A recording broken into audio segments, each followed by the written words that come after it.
Hello, faithful viewers. Welcome to Mr. Who Reviews. Today, I'll be reviewing Iron Man 3. In this, a ghost from Tony's past come back and kind of ruins, or tries to, trying to ruin America, or to try to take it over, but, and in the middle of that, Tony is still try to cope with what happened in New York, and then he gets some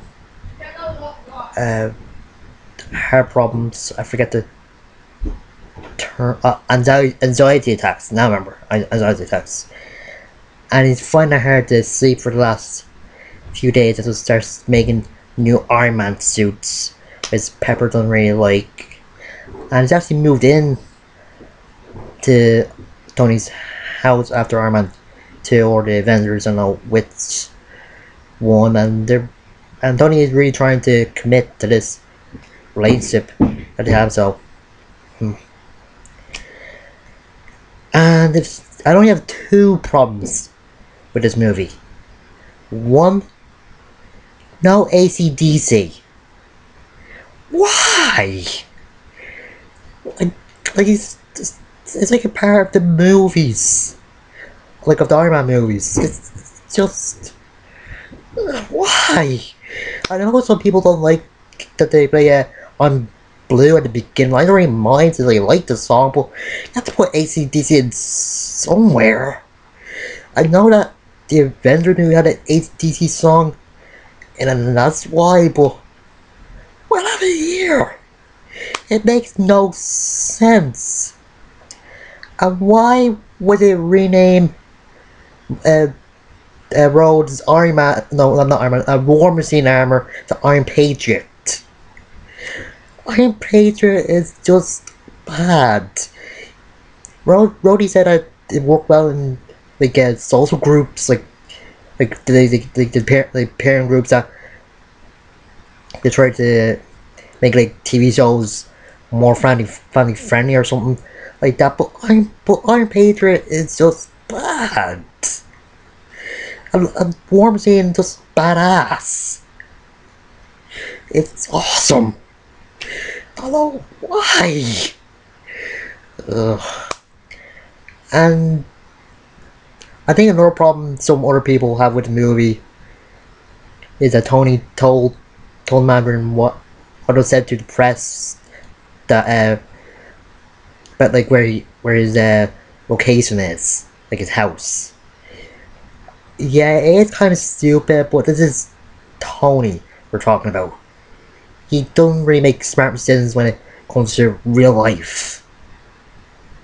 He's just not that type of genius. He did more of a gadget or technical genius, but in real life, he's kind of an imbecile. And when the house does get blown up or gets destroyed, he finds his kid in Tennessee.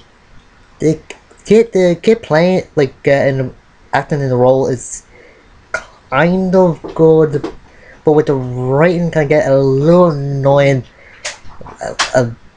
very quickly. But I do think it's good chemistry with Robert Downey Jr. But I just think that Robert is just that type of actor that gets along with everybody that he works with. Had the scene with. It's kind of like Matt Smith or Benedict Cumberbatch or some other ones. The Mandarin, good. Now those of you that were expecting like the Mandarin from the comic book and TV shows like the Space Wizard with the 10 Rings of Power, that they really think about see that in the movie. I doubt you'd even see that in a Guardians of the Galaxy movie. It just seemed too 60s, 80s. I'm looking for here, but something doesn't seem something to be done. Now this movie has Well, it's actually about two things. Some, like, it does add two stereotypical things, or typical thing, or those typical things. Some as heroes make their own villains with Tony and the Mandarin, and that isn't the suit or the power that makes somebody a hero, it's the person behind it. I think it does go with both. Because some of the people don't really see Tony as Iron Man, see the suit as him, or others don't, or do, or I'm just losing here. And it is true that the suit isn't Iron Man, Tony is, but eh. Now, if you haven't seen the movie, then you probably don't know that the Mandarin that they've been shown, like the bald guy with the beard, is only an actor. Like in the movie, and he's acting as an actor. The guy playing him is good, a little bit funny, but so good. But the guy that actually playing the Mandarin, he's okay. Like I don't really have a big opinion, so I don't really know that much about the Mandarin. Just heard stuff, but he's okay. Oh yeah, and another problem I have with the movie, Tony doesn't actually do anything about the Mandarin until one of his friends gets hurt. That is just worse than the girlfriend in the refrigerator theory that Gail Simone has. If you don't know what that is, it's a term where a superhero doesn't take care of a bad guy or something like that until his girlfriend gets killed or something. I think it's been done a lot of times before in comic books, TVs, whatever. Well, it's just stupid. Like, I know that heroes aren't supposed to like go to arms when the crime actually, like before a crime actually happens. But when a terrorist does something, don't you think that Tony sort of like just helped out the army or something, like just giving them information, not giving them weapons? Ugh. I have a few good favorite scenes in this movie. One is when this girl from Homeland Security attacks Tony and says, "Is he out of quips or something like that?" And Tony says that could be his gonna be the title for his next biography. The other, when the kid gets captured by one of the bad guys that had like flame powers or something, and Tony says that's the thing about smart guys, they cover their own asses. That's just hilarious. That's not hilarious. There's no hilarious lines or scenes in this. There's like snickering things or some scenes, but my absolutely favorite scene is where you see every one of the Iron Man armors.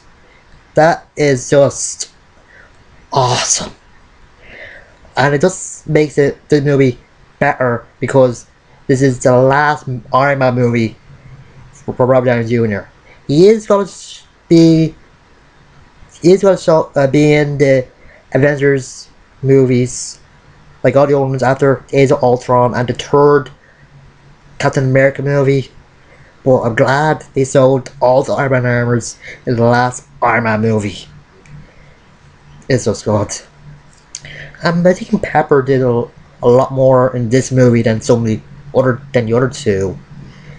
Like, she saves Tony by getting into Iron Man armor, and then when you think that she's the one to take out the Mandarin, because she was able to keep the stuff that the Mandarin put into her stable and able to use the same powers that he has. Well, not exactly the same powers, but And I'd like to introduce AIM in this the science, the evil science organization.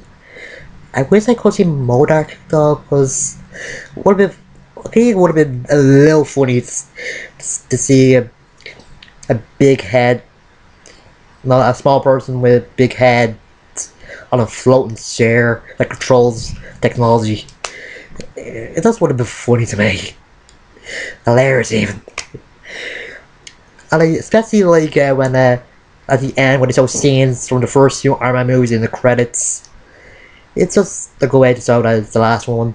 Oh yeah, and the pre-credit scene where you find out that Tony was actually talking to Bruce Banner while he's her narrating the movie. It just seems good since he's just venting his emotions onto someone that can't really like controls anger or does control anger or trying to. And the funniest line in that point has to be when he said when he was 14 he still had a nanny.